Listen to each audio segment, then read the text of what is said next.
always make sure the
And greetings, everybody.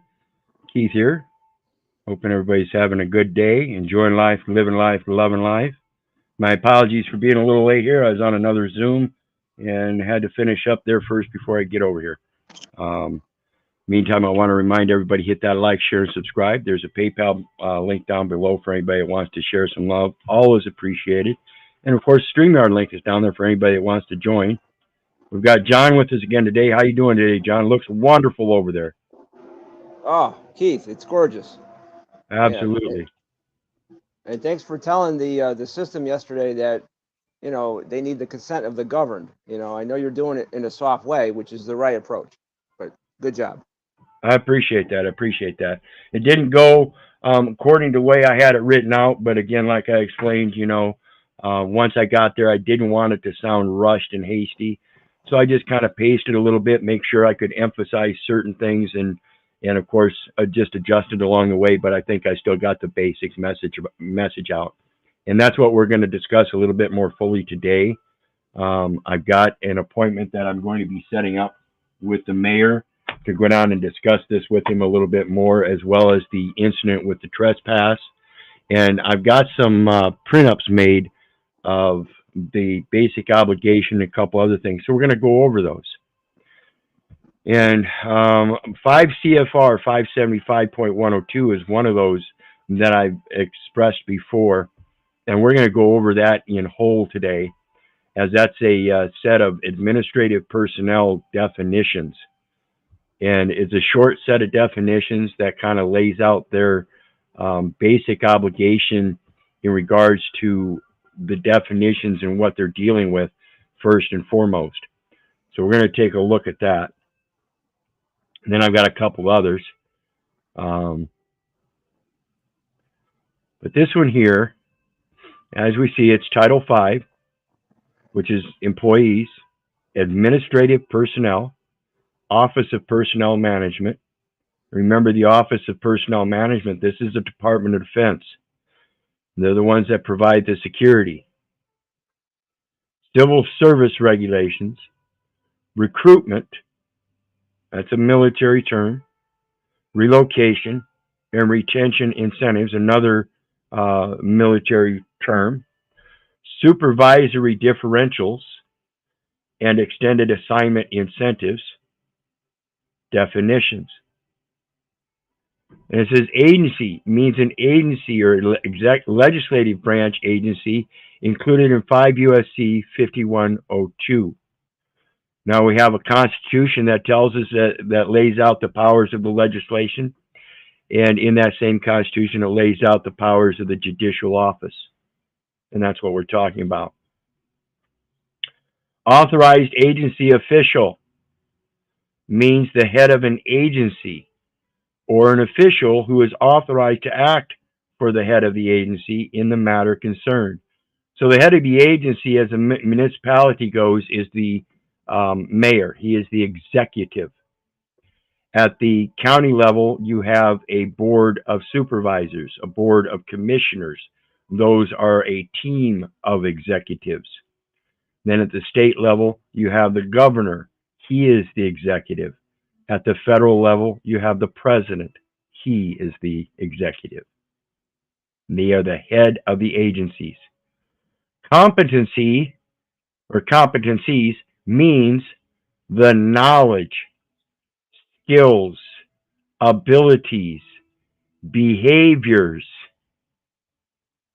This is what I was talking about with the communication. If your behavior is that you're so fucking afraid of the people that you fucking serve that you refuse to answer them, or that you think you're so much mightier or have such greater authority than the very people that you get that authority from, then something is wrong with you and not me.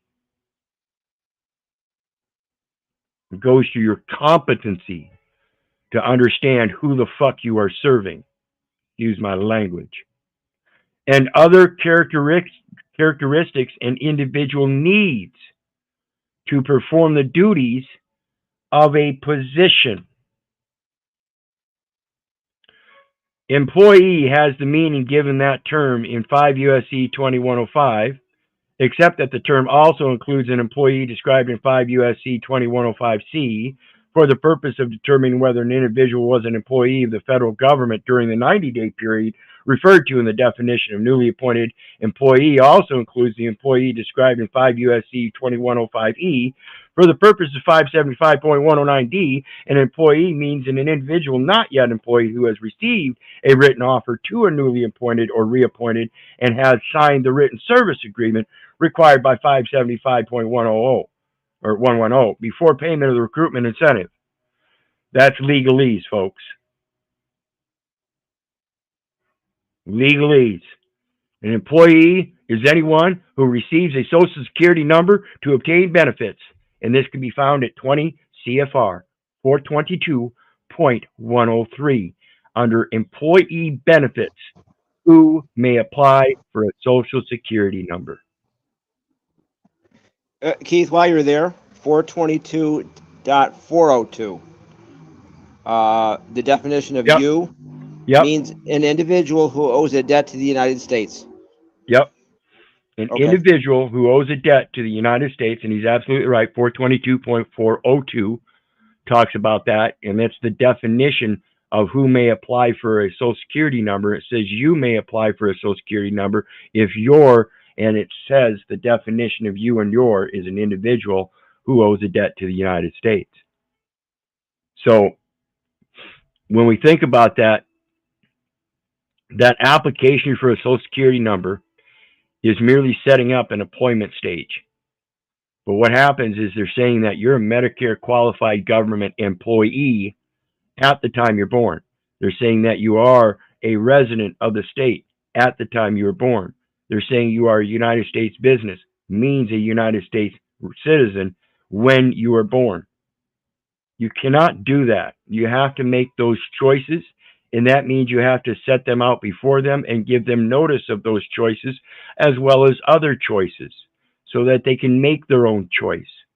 Otherwise, what we do is we indoctrinate everybody into believing that you have to have a Social Security card because you are a United States business or United States citizen as a resident of the state, and nobody ever defines those terms anywhere in their public education, nor do they say that you have any other choice. You are required.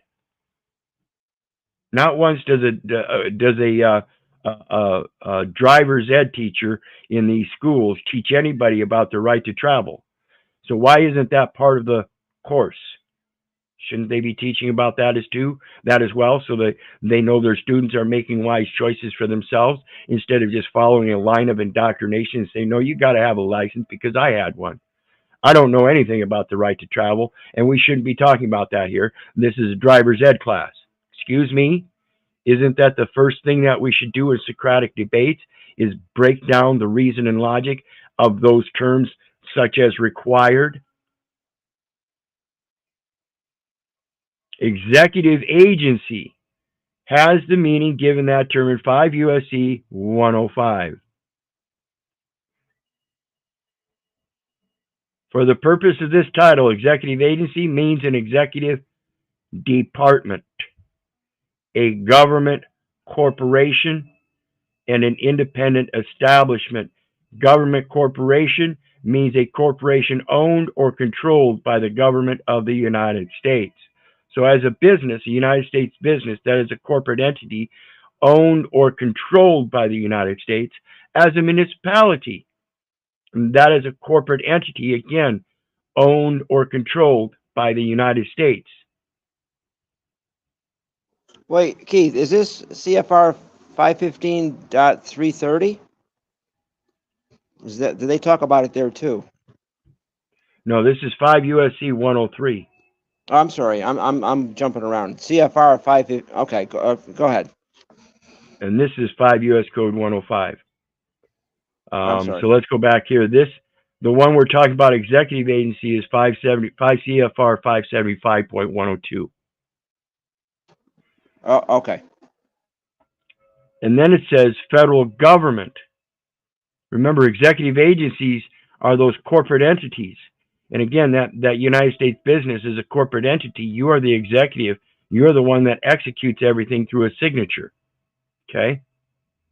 Means all entities of the government of the United States. So all entities of the government of the United States is all those things that are owned or controlled by the government of the United States, including the United States Postal Service and the Postal Regulatory Commission.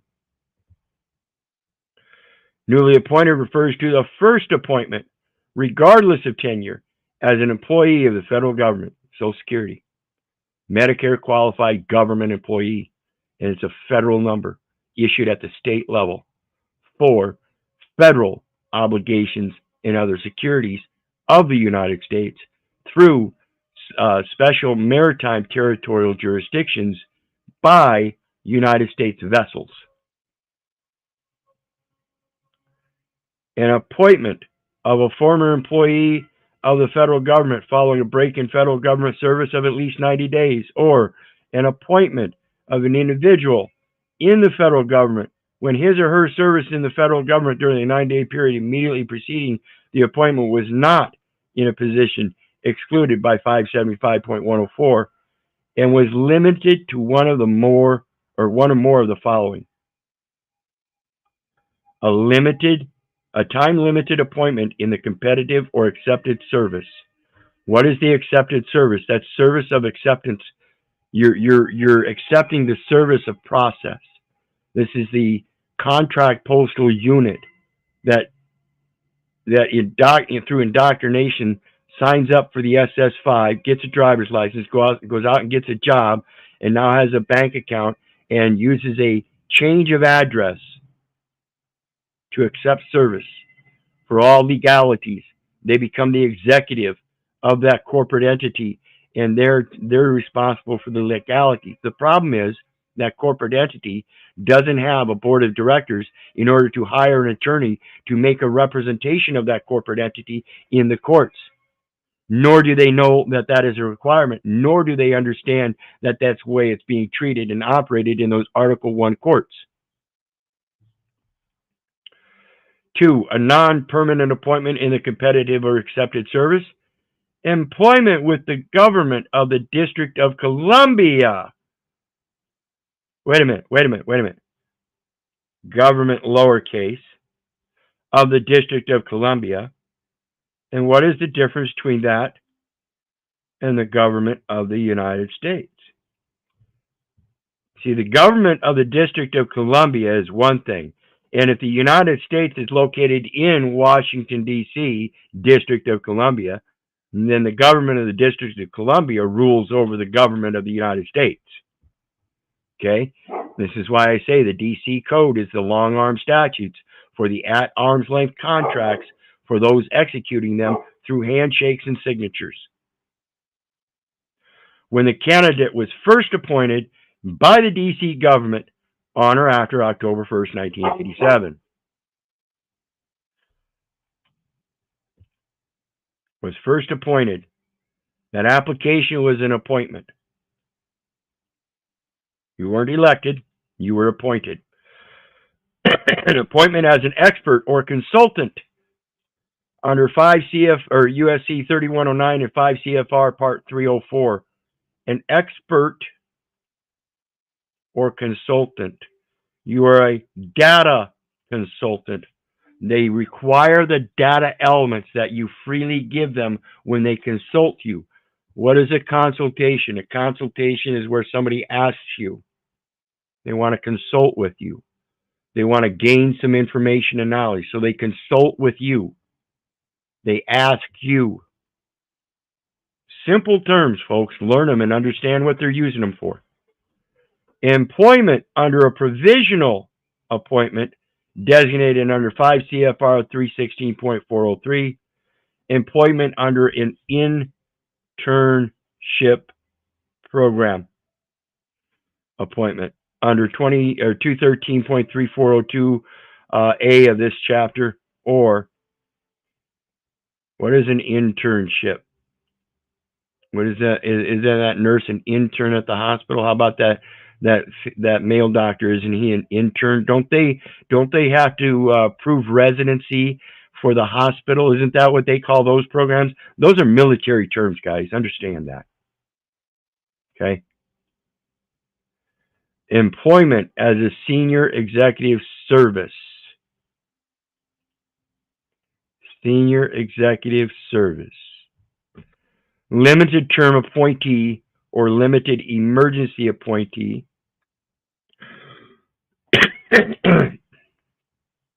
OPM means the Office of Personnel Management.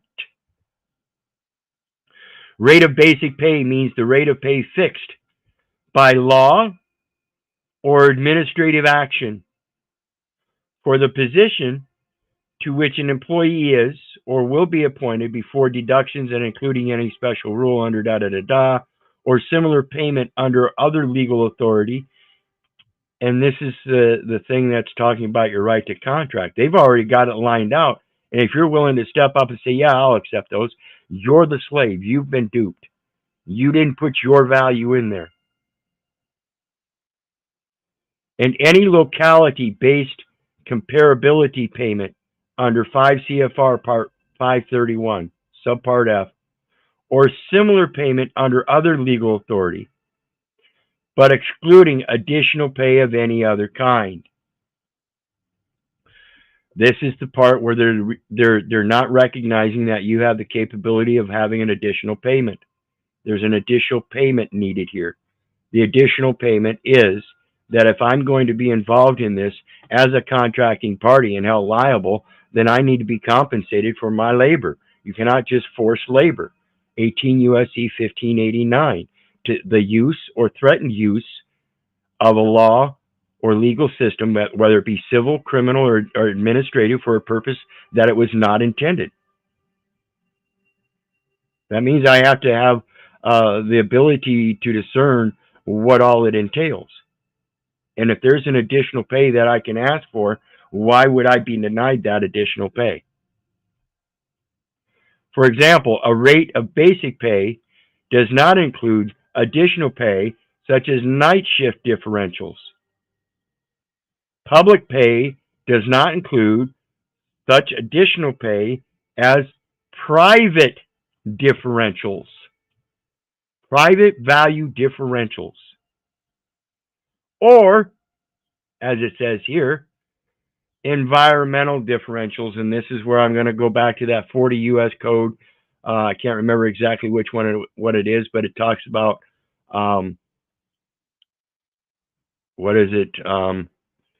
variations for pre-classification determinations that are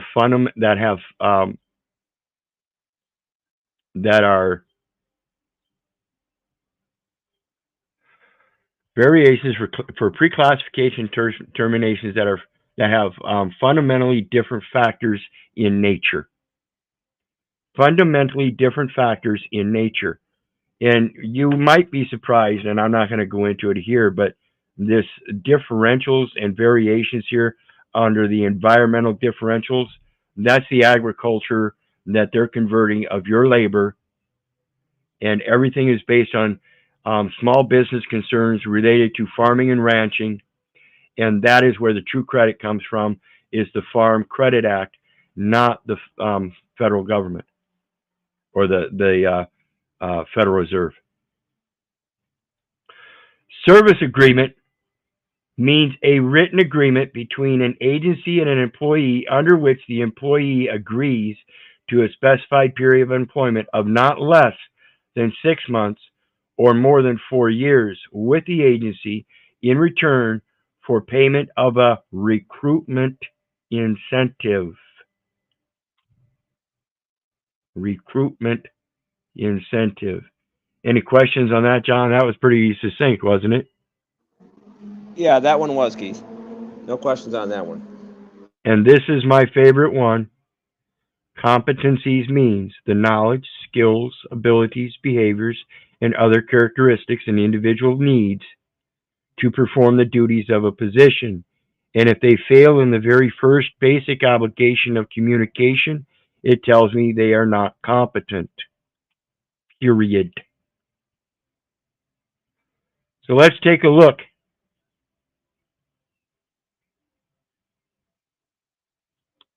Where are we? That's the wrong one. There it is. Let's take a look at the basic obligation of public service. 5 CFR 2635.101, basic obligation of public service. Public service is a public trust. Each employee has a responsibility to the United States government and its citizens to place loyalty to the Constitution, laws, and ethical principles above private gain. To ensure that every citizen can have complete confidence in the integrity of the federal government, each employee shall respect and adhere to the principles of ethical conduct set forth in this section, as well as the implementing standards contained in this part and in supplemental agency regulations. Implementing standards, that's 48 CFR 52.212-5, contract terms and conditions required to implement statutes or executive orders, commercial items. General principles. The following general principles apply to every employee and may form the basis for the standards contained in this part. Where a situation is not covered by the standards set forth in this part, employees shall apply the principles set forth in this section in determining whether their conduct is proper. You're not supposed to be judging my conduct. You're supposed to be judging your conduct. I can critique myself. Can you? Does that make sense, John? Do you see what the problem is there? Yep. They're out They're here. Yep. They're out here judging us as if though that's their job, when their job is stating that they shall apply the principles set forth in this section and determine whether their conduct is proper. No delegated authority, Keith. Correct. The public service is a public trust requiring employees to place loyalty to the Constitution, the laws, and ethical principles above private gain. So when some dumbass sits there and says, I'm just doing my job, I know that's the problem. You're just doing your job. You're not looking at how you're acting and critiquing yourself as to the moral and ethical principles you're supposed to have in order to maintain this job. I don't find you competent. They should know a lot more, like you said the other day. Absolutely. Remember that one? Absolutely. They should know more than this redneck, toothless motherfucker that was born on a muddy, mighty Mississippi Bank River. Still got mud squishing between my toes. Never went beyond high school. Graduated with good grades, but I never went beyond it. And you should certainly, with your college degrees and all that, and having held these positions for numbers of years, beyond the 4 years, because you applied again and were left in that office for 35 fucking years. I find it a grotesque blight on ethics and morals of good people in the community by electing such idiots. Employees shall not hold financial interests that conflict with the conscientious performance of duty. Shall not hold financial interests that conflict with the conscientious performance of duty. So the conscientious performance of duty is being able to listen to the members of the community, hear their issues, and be able to communicate effectively with them to come up with the resolution to those problems so that we can adapt and engage in better behaviors. Employees shall not engage in financial transactions using non-public government information or allow the improper use of such information to further any private interest. So I want to ask, when these cocksuckers tried to trespass me from public parking lot because somebody has a private contract with the Waterloo Christian schools to work there, and they call another guy that has a public contract for his private gain through a private entity, the local police and the department. Goodness, if I give them a given name, succinctly, not a legal name, the given name, which includes the first name and last name, and I gave you a given name and a family name, and I succinctly told you that's not the legal name. And if you put it down as a legal name and then try to use that or abuse or threaten to use or threaten to abuse that in a law or legal system, whether it be civil, criminal, or administrative, you're fucked. That's a 20-year sentence, you ignorant fucking pig. Any employee shall not. So go ahead and try that 1-year contract of trespassing me unlawfully and see how well it works as I travel back and forth with impunity as a stranger and sojourner with our Father which art in heaven, because he's the one that preserves my going out and coming in from this time forth and ever forevermore, because they're his lands. And all you have is a parking lot on top of it, and you're trying to use that parking lot to your advantage. I ain't gonna allow it. Any employee shall not, except as permitted by subpart B of this part, solicit or accept any gift or other item of monetary value,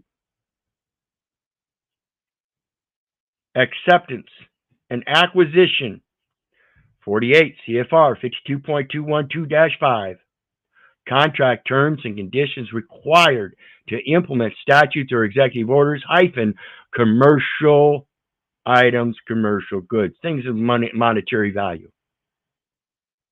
From any person or entity seeking official action from, doing business with, or conducting activities regulated by the employee's agency, performing the functions of public office, or whose interests may be substantially affected by the performance or non-performance of the employee's duties, the benefactor. You will listen to the benefactor. You are no longer going to just dismiss us. Or cast us off as low-level trustees. Exactly. Employees shall put forth honest effort in the performance of their duties, and if one of the performances of their duty is to make sure that they reflect upon themselves and make sure they are acting ethically, they are not to tell the benefactor to shut the fuck up. Excuse my language. They didn't tell me to shut up. They didn't tell me to shut the fuck up. But they threatened that they were going to hang up. No, you're not. No, you're not. You're not going to hang up. You're going to do your damn job like you're supposed to. I'm going to come talk to the mayor again, and I'm going to let him know his ass is on the line because of you. You think he's going to go under the bus, or he's going to throw you under the bus? He's going to come to you and tell you to you better start doing your fucking job. This guy's been talking to me in private, and he makes very good sense. We've had very good communication so far. He doesn't want to lose his position. Employees shall put forth honest effort in the performance of their duties. Employees shall not knowingly make unauthorized commitments. No, you're not. You're not going to hang up on me. Or promises of any kind purporting to bind the government. Employees shall not use public office for private gain. Yet that's what they do. They take it home, and it's for their private family. They use that gain to support their private family. They don't use it for public gain, do they? Employees shall act impartially and not give preferential treatment to any private organization or individual. So when the officer comes down here and tries to give the guy that he's got a contract with preferential treatment because he ain't got a contract with me, he's screwed already. At least when it comes to me. Employees shall protect and conserve federal property and shall not use it for other than authorized activities. So isn't a Federal Reserve note federal property? Oh, goodness gracious. Isn't that what they're going to ask me for when they take me to court on that trespass and ask me for those Federal Reserve notes or dollars? You can't even define it yourself. And yet that's what you're using it for. All for your private gain, so you can get those Federal Reserve note dollars written in a check form so you can go home for your private family again. I'm not the one that's delusioned. Employees shall not engage in outside employment or activities, including seeking or negotiating for employment that conflict with official government duties and responsibilities. And when your government duties and responsibilities conflict with that very thing here, employees shall not engage in outside employment or activities. You are dealing with outside people not involved in your employment or activities. We're not involved in your contract. We are the benefactor. We are the ones you are in fact obligated to. Employees, this is the one that misprision of felony, 18 U.S.C. 4, misprision of felony. You do have a duty to disclose. When I talked to the assistant DA and he says, well, we don't follow the federal code. When I told him I have evidence of a felony here at the local level and that they were supposed to report it, well, we don't follow federal code. The fuck you don't. The fuck you don't. Employees shall disclose waste, fraud, abuse, and corruption to appropriate authorities. Employees shall satisfy in good faith their obligations as citizens. So as citizens, you are presumed to be an employee. You are presumed to be that United States business for public gain, yet you're taking a check home for your private gain, even if you work at McDonald's. Go ahead. And it shall, not must. Right. Notice it that. Shall. That's a future tense. Must is a present tense. Employees must. So it's giving them leeway that they can get away with it as long as they can get away with it until somebody comes forth and makes it known otherwise. Including all just financial obligations. Owe no man anything but to love one another. Anything outside of that is not a just obligation. It is a financial obligation, and those are not just. It is a deferment of debt instead of the extension of credit. Two different systems, folks. Especially those such as federal, state, or local taxes that are imposed by law. So when that guy on the bench adjudicated that the case was dismissed, but then sent me a nice little letter issued by the clerk saying that they were going to tax all costs to the defendant. Was that done in good faith? I mean, it seems like they're claiming personal jurisdiction still and subject matter jurisdiction still. When I made it very clear that they never obtained personal jurisdiction because they didn't have the proper service. They didn't have the proper waiver. They didn't have a proper summons. And yet somehow, despite the fact there's no finances, no charges, no bond, no title, no nothing, they're going to issue it as a tax cost to the defendant. That had absolutely nothing to do with it. Employees shall adhere to all laws and regulations that provide equal opportunity for all Americans. Oops, that's not the United States citizen. That's not the United States business. That's not the employee. That's not the contractor. That's not the customer. That's not the consumer. That's not any of those. That is American. Regardless of race, color, religion, sex, national origin, age, or handicap. So what is your national origin? Are you an American or a United States citizen? And notice that's American, not American citizen. That's American. That's the nationality. It's not a nationality of American citizens. It's America. And it includes all of the American continent. Yeah. Or it like under 31 CFR 515.329, Keith, it's wherever located. Yeah, the land.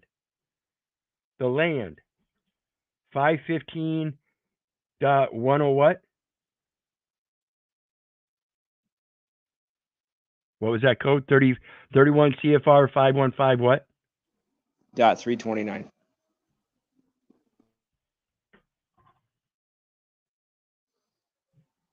Under, let's see here. Persons subject to the jurisdiction of the United States.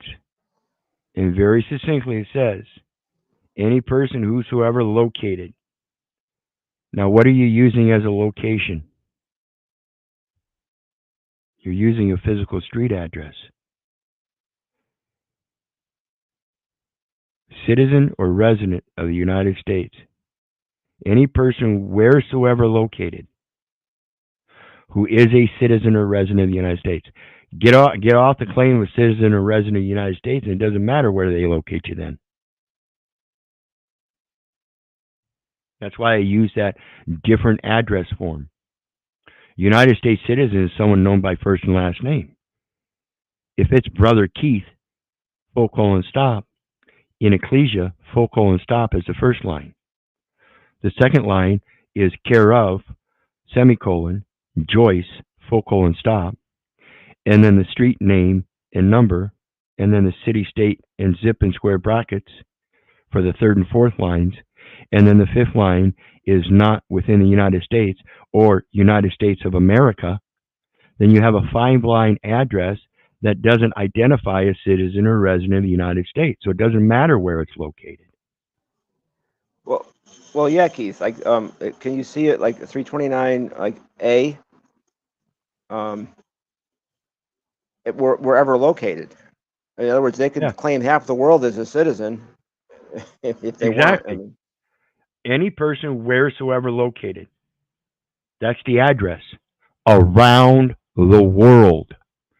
So when you use the legal name and address together, that's what you're doing. You are subjecting yourself as a person to the jurisdiction of the United States. Simple. And it goes any partnership, association, corporation, or other organization wheresoever organized or doing business, which is owned or controlled by persons specified in paragraph A, B, or C of this section. So what's that relative? Remember that 15 U.S. Code 4724?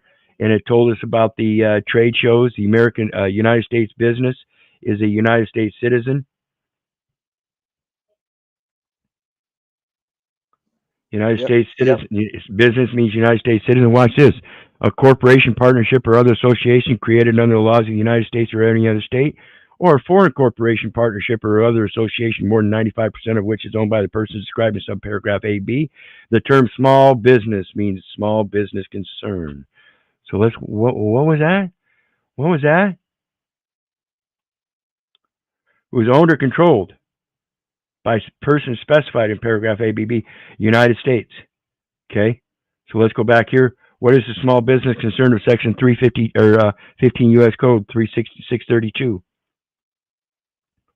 Let's put it in here. Find.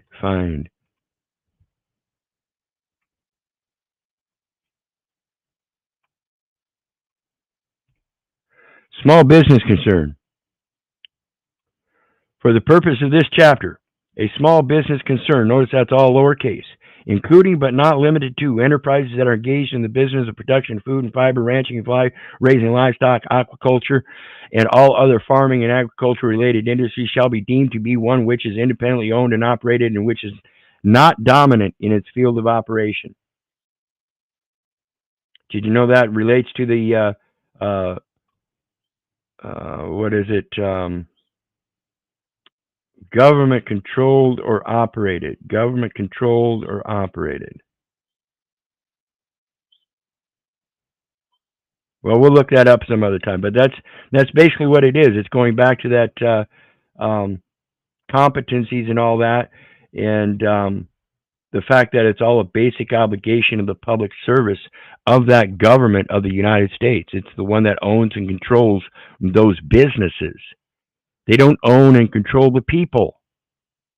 The people have been duped into doing the documentation of those businesses, and that's what they're controlling. And until the people understand that there's a distinct difference and they can assert their own contracting powers and just say, no, I don't want to be that United States citizen. It's an election, and I wish to provide a different service. My public service to the people, which I agree, I do have a public service to the people, is not for commercial or financial gain, private or public. It's for moral standards and righteousness. So let's go back to this basic obligation of public service.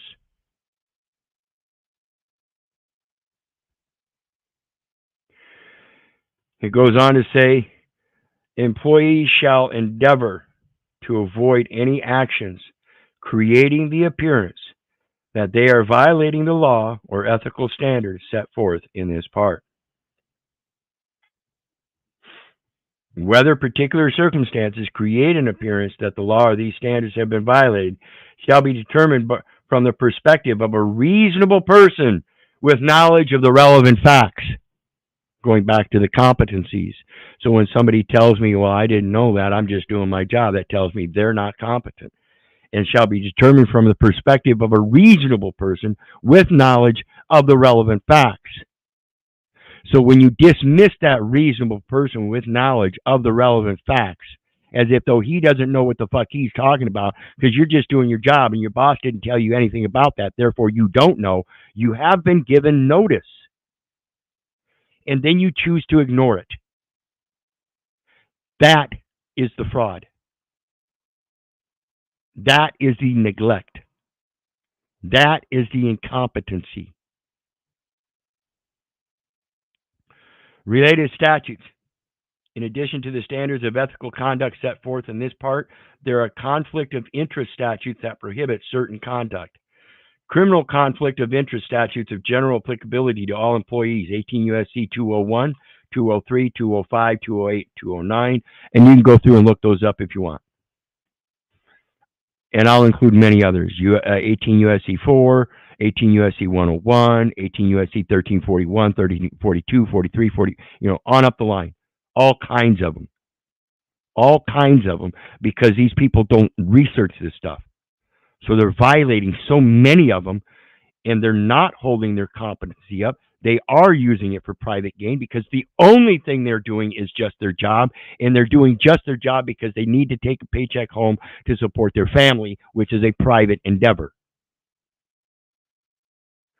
are summarized in the appropriate subparts of this part and must be taken into consideration, and that's a must, not a shall, in determining whether conduct is proper.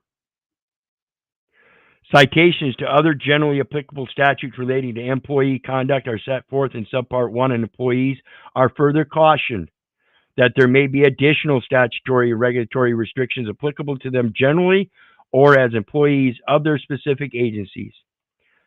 Because an employee is considered to be on notice of the requirements of any statute, an employee should not rely upon any description or synopsis of a statutory restriction, but should refer to the statute itself and obtain advice of an agency ethics official as needed.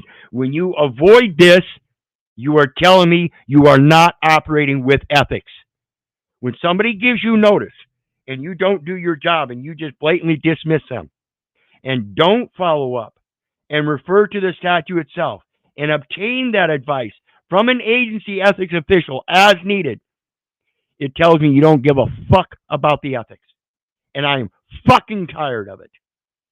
Excuse my language.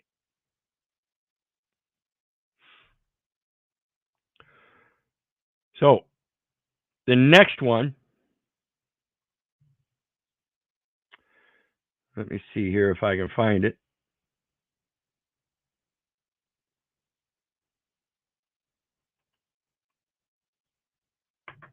Come on.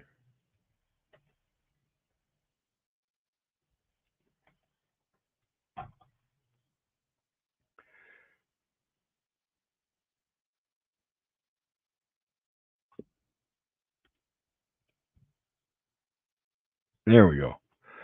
32 CFR Part 156, and this goes to the National Defense, Department of Defense, Office of the Secretary of Defense, Subchapter F, Security, Department of Defense Personnel Security Program. That's that PSP that we talk about.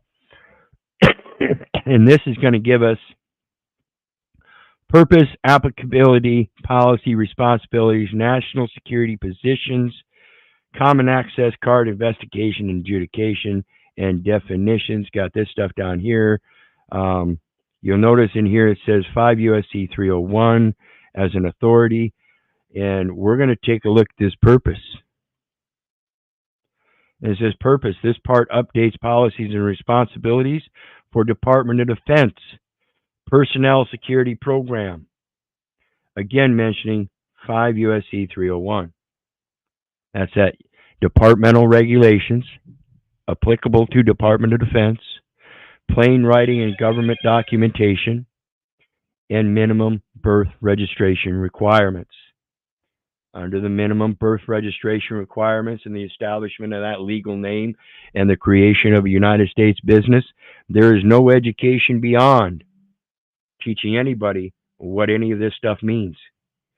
So again, I've done a lot of research looking into it, and I'm only posing a supposition according to my interpretation, and I urge others to do the same, particularly those in position of employee, those that are contracting with the government and filling those public offices and yet have a private bank account, showing they are working for private gain and that they are not putting it back into the public. Yeah, they're paying taxes, which is voluntary. So why, if it's voluntary and yet they're enforcing it, why is there need for enforcement of something that's voluntary? It just doesn't make sense to me. Everything relates to Department of Defense Personnel Security Program. That's why you're required to have that ID. That's why you're required to have that driver's license. That's why you're required to have that Social Security number. You're presumed to be an employee the day you're born. Medicare qualified government employee is the classification through enumeration at birth, and it's stating that you're a state resident and a United States business all in one, and nobody's ever taught any of this. It's a sad day when we try to put this forth as the information that is there, and they refuse to acknowledge it, despite they have that basic obligation of duty to the public because their public service is a public trust. So it's not just between the contracting parties. You must learn to recognize the external third-party benefactor who is supposed to receive the benefit. And it doesn't matter if it's one of the people that so delegated their powers to the government or one of those who consented to be governed because they aren't capable or competent to manage their business affairs. Those are beneficiaries too. And by you, as people in government, not giving one fucking squat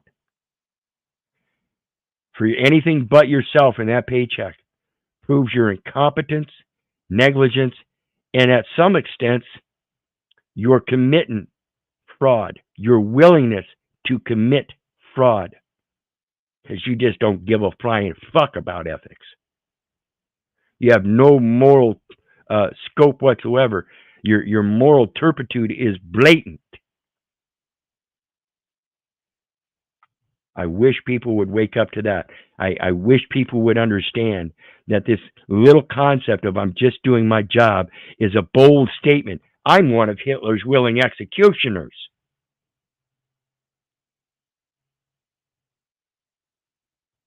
So tired of it. So anyway, that brings us to the end of this afternoon's stream. Just wanted to put it out there. They have a basic obligation, according to the Department of Defense, as a matter of national security, to make sure that the information they're gathering and putting out is true and accurate. It's according to the integrity of the record. They have an ethical responsibility of that, and that means they must communicate on all ends, not just internally. And by ignoring the very people that are trying to help them understand, hey, there's an error somewhere, and they're just refusing because their boss said, no, that's not right, you better start listening to other people because your boss is wrong. The DA's assistant that sits there and says, oh, well, we don't follow federal code. The fuck you don't. The fuck you don't. You take an oath or affirmation to the Constitution of the United States to uphold that and the laws thereunder.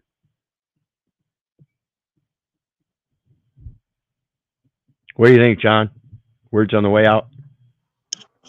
Well, yeah, I mean, federal rule. I mean, I'm sorry, state laws are federal rules expressed as ordinances and statutes. Simply put, yep. You know. Yeah, again, that's Article 1, Section 8, Clause 14. Congress shall make rules for the government. And the state is just a subsidiary of the federal corporate government. That's all it is. Yeah. All right. All right. Good show, Keith. Go ahead. You were going to say something? Go ahead. Well, just to raise a question, I mean, how can people be indebted to a bankrupt corporation? Yeah, absolutely. Yeah, if a bankrupt entity cannot collect on or issue debts because they have to be able to liquidate what they have when they have nothing, then how can they pose that somebody else owes them a debt when they themselves are in debt? That's the problem with I owe no man anything but to love one another. You can't pose that I owe you anything if I don't even fucking know you. No fucking way. So anyway, with that, you guys know me. I love you, but I don't give a rat's ass whether you love me back. I say I don't care if you hate me. I don't care if you don't respect me. That's on you. So may God bless you and have a good day. We'll see you at 6 with some more insane loops of Kens and Karens. Bye now.